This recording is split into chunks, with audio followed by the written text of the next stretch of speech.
There he is. Gotcha. Can you guys hear me? Yes, we can hear you. Perfect. Thank you so much for joining us today. We really appreciate it. Before we go to questions, you are a native of South Carolina. And obviously, this weekend we get to head back to South Carolina to race at the famed Darlington Raceway. Just how much does it, how fun is it to kind of go back and race in your home state during the season? Yeah, this has been a track that I long to have the opportunity to race at. I first went there. I want to say it was either '97 or '98 with my dad. 6 or 7 years old, sitting up in the grandstands off of Turn 4. We used to go to both Darlington races. We camp out there. We would just go there to have a good time. That's really why I fell in love with NASCAR. Fell in love with the sport.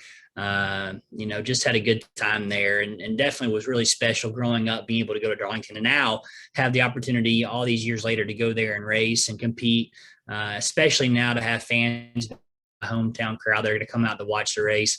It's definitely special. It's definitely a homecoming, you could say, but for a place that I wanted to race at for so long, to now have the opportunity to race at is really special. I grew up in Columbia, not too far down the road from there. So definitely excited about this weekend, and it's always emotional to be able to go there. It's that place has so much history, and it's such a legendary place in our sport. So to be able to go back there, I'm definitely excited about it for sure.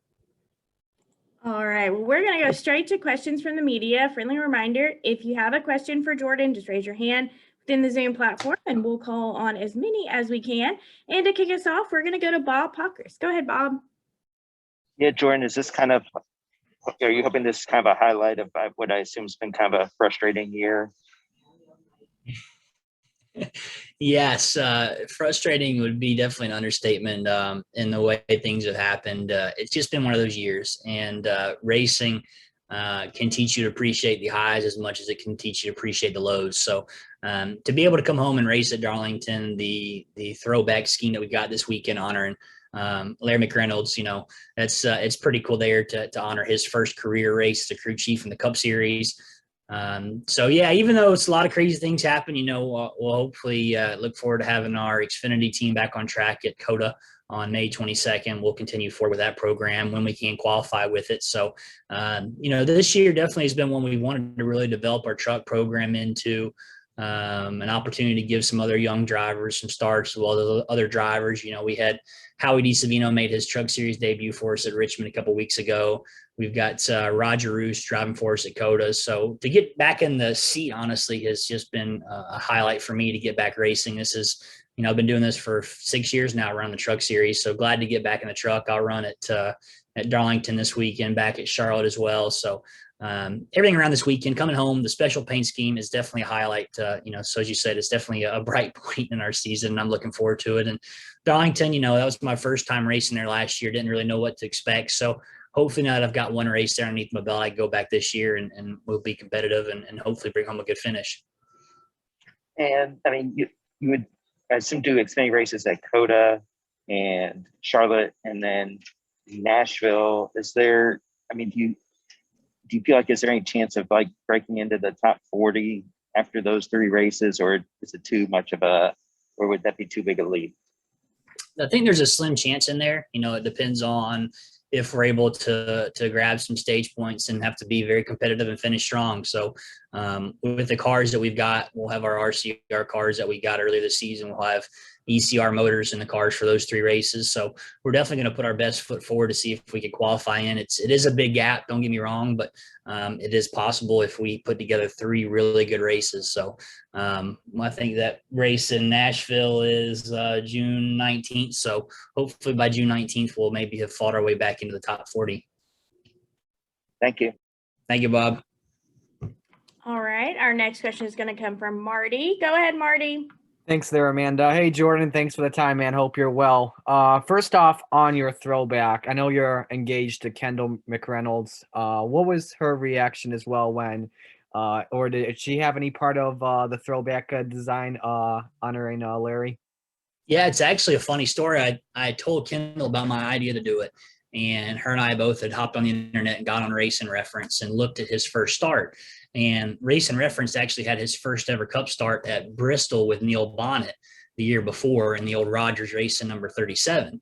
So I told Kendall, I was like, I really want to surprise Larry. I want to get the whole truck wrapped, bring him up to the shop, let him see it and surprise him. And Kendall's like, don't you think it'd be a good idea to like check with him first to make sure that that was actually his first start? So we were at dinner probably 2 or 3 weeks ago and kind of started talking about it all. And I was just playing devil's advocate, like, hey, when was your first race? When was your first car? And he brought up the 02 Apache Stowe car with Mark Martin. And the next day I called him like, hey, I want to do a throwback to you at Darlington. Can you help me confirm, like, what was your actual first start? I know this is 1982. It was before I was born. Racing Reference wasn't really around back then, so I'm not sure how their stat keeping was, but Larry said it was the old two.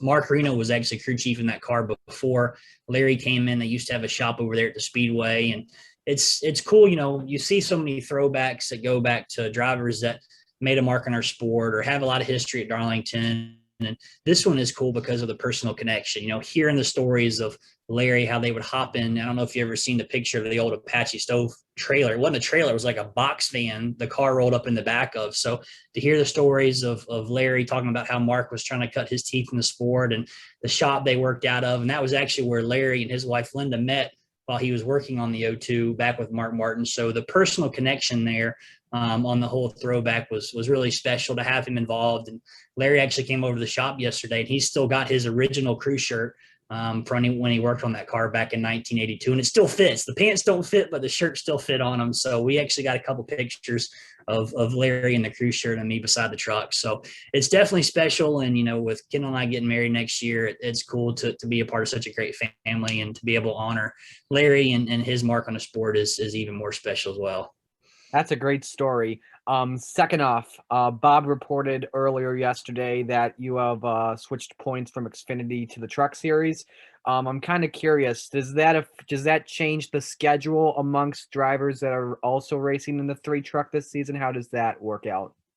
So that plan will stay as it was. We've still got Bobby and Roger Russo run some more races. We're talking with Howie DiSavino now to run some more races with us. We've had a couple other guys interested in running for us. So like I said earlier, definitely want to try to build our truck program up to a development opportunity for some younger drivers to come in to cut their teeth as my focus will hopefully get back to running the Xfinity car full time. So, that whole change was, it honestly caught me off guard. I forgot about the whole, you have to be a truck driver full time to run those races, and switched my points over on Monday. So just wanted to make sure, in talking to NASCAR, I had to make sure that, if we do get that Xfinity car back in the top 40 and we run the rest of the year, I just had to make sure that I wasn't going to lose that on any bonus funding or owner plan or anything like that. And as long as you're a truck driver, you can still earn those things in Xfinity, not vice versa. If you're Xfinity, you can't earn them in trucks. So just kind of one of those things. This year has been quite a curveball, one after the other, but we're just trying to make the most of them and keep racing. So I wouldn't have missed this race in Darlington for the world. So I'm back racing for truck points. Thanks, Jordan. Good luck this weekend, man. You got it. Thanks, Marty. All right, we're going to take another question from Ashley McCubbin. Go ahead, Ashley.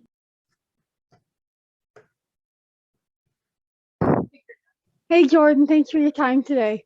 Yeah. How would you rate your season so far, and where do you feel you guys need to get better? I definitely would say that we had a lot of opportunity for some improvement this year. It definitely has been a year of first for me on the team owner side. Definitely learning that you can plan all you want to, but things are going to happen the way they're going to happen. So, all the way going back to Daytona, it's kind of crazy. That finish that we had at Daytona, the truck program was kind of like on the back burner. The whole focus was on the Xfinity deal, and then we go down there and we finish second again. So, that was such a cool finish down there at Daytona. I mean, that for our team and what we've got, anytime we can go get a finish like we did at Daytona is a highlight for the whole year. Don't get me wrong. So to be able to build our program up, I took what we've got and got these Xfinity cars, and we've kept our truck program going. So definitely would say that we're in a building process. We're under construction right now as a team. We're going through a lot of different phases. We've actually got 3 different shops that we occupy right now. We've got our Xfinity cars are here in Statesville. We have the trucks run out of a shop in Mooresville, and I've got another storage building in Statesville where I store whatever won't fit between the two. So it's definitely hard to run and navigate through all those different buildings. So we're trying to do everything we can do this year to bring everything together for 2022, and learning more and more about running the team and that side of things. So definitely trying to improve on my end as a team owner and keep my skills sharp behind the wheel as well. So definitely learning to take whatever hits come our way and make the most of them. And I'm still having a good time. You know, I can't complain. Life is still good.